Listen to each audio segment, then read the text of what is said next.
৩ জানুয়ারি ২০২৬ রাত, ঘড়ির কাঁটা ২টা ছুঁই ছুঁই। ভেনিজুয়েলার কারাকাস শহরের আকাশে সব আলো নিভে যায়। আজকে মায়াজাল যে ভিডিওটা দেখেছে এটা শুনে আপনি স্তব্ধ হয়ে যাবেন। মাত্র ৬০ মিনিটের একটি অপারেশন একটি দেশের প্রেসিডেন্টকে আমেরিকা তার সবার ঘর থেকে তুলে নিয়ে গেল।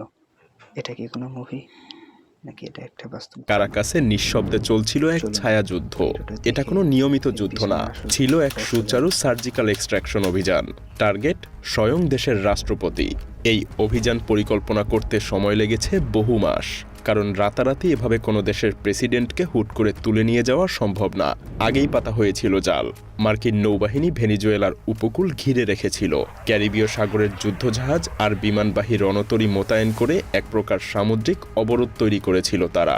যুক্তরাষ্ট্র ভেনিজুয়েলা সরকারকে ঘোষণা করে মাদক সন্ত্রাসী রাষ্ট্র হিসেবে, বাহানা যেন মাদক পাচারকারীদেরকে তারাই ধরবে।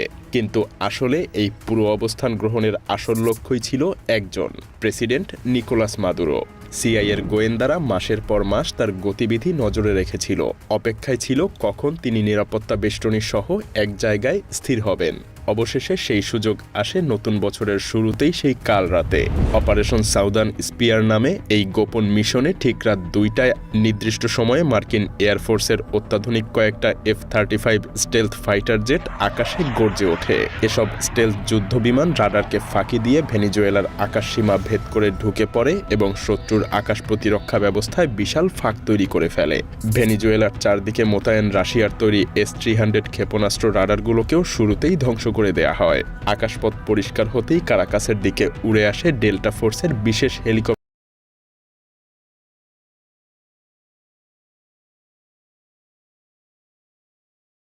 ডেল্টা ফোর্স এরা হচ্ছে আমেরিকার সবচেয়ে খতরনাক বাহিনী।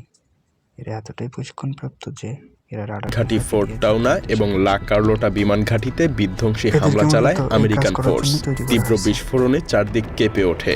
দিগন্তেও আগুনের লেলিহান শিখা দেখা যায়। মুহূর্তেই রাজধানীর যোগাযোগ ব্যবস্থা ভেঙে পড়ে এবং গোটা শহর বিভ্রান্তিকর অন্ধকারে তলিয়ে যায়। আর রাতের এই ধ্বংসযজ্ঞের মূল উদ্দেশ্যই ছিল শহর ধ্বংস না, বরং আরেকটা টিমকে নিঃশব্দে ঢুকে পড়ার সুযোগ করে দেয়া, একটা ছদ্মবেশী ধোঁকা বা আড়াল মাত্র। এই ফাঁকে মূল আক্রমণকারী দলটা নীরবে কাজ শুরু করে দেয়। মার্কিন বিশেষ বাহিনী ডেল্টা ফোর্স প্রস্তুত ছিল কারাকাসের কেন্দ্রে পৌঁছাতে। রাতের আকাশে একেবারে নিচু দিয়ে উড়তে থাকা হেলিকপ্টারগুলো রাডারের চোখ এড়িয়ে ভবনের ছাদ ছুঁই ছুঁই করে এগোতে থাকে। কোনো সতর্কবার্তা ছাড়াই ঠিক এভাবেই ফোর্ট টাউনা সামরিক কমপ্লেক্সের ভেতরে প্রেসিডেন্টের অতি সুরক্ষিত আশ্রয়স্থলের ওপর হেলিকপ্টারগুলো হানা দেয়। যদিও প্রেসিডেন্টের নিরাপত্তারক্ষীরা প্রতিরোধের চেষ্টা করেছিল, কিন্তু ডেল্টা ফোর্সের জন্য আগে থেকে ছক কষে রাখা এই প্রতিরক্ষা ব্যবস্থা ছিল খুবই নগণ্য।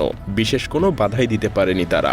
উপরে হেলিকপ্টার থেকে ভারী মেশিন গানের গুলিবর্ষণ চলতে থাকায় প্রহরীরা মাথায় তুলতে পারছিল না।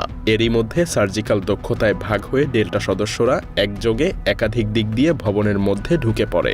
কোন দরজা দিয়ে কে প্রবেশ করবে, কোন সিঁড়ি বেয়ে কে উপরে উঠবে, সবকিছুই তাদের নখদর্পণে পরিকল্পিত ছিল।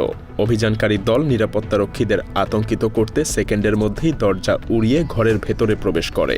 প্রচণ্ড শব্দ আর চোখ ঝলসানো আলোতে বিশেষ ফ্ল্যাশ গ্রেনেড ছোড়া হয়, যাতে প্রহরীরা দিকবিদিক শূন্য হয়ে পড়ে। শক্ত লোহার দরজাগুলো দ্রুত ব্লোটর্স দিয়ে কেটে ফেলা হয় বা প্রয়োজনে বিস্ফোরক দিয়ে উড়িয়ে দেয় ডেল্টা টিম। মাদুরো তখন মাত্র ঘুম থেকে উঠে যেন ধাঁধায় পড়ে যায়। সেই ফাঁকে কমান্ডোরা চোখের পলকে নিকোলাস মাদুরো আর তার স্ত্রী সিরিয়া ফ্লোরেস দুজনকেই পাকড়াও করে ফেলে।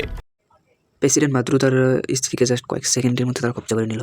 ইতিহাস ঘাটলে দেখা যায়, যখনই কোনো নেতা আমেরিকার আধিপত্য মানতে চায়নি, তা সে হোক Osama bin Laden, Saddam Hussein বা লিবিয়ার গাদ্দাফি, সবাইকেই একই কায়দায় দুনিয়া থেকে সরিয়ে দেওয়া হয়েছে।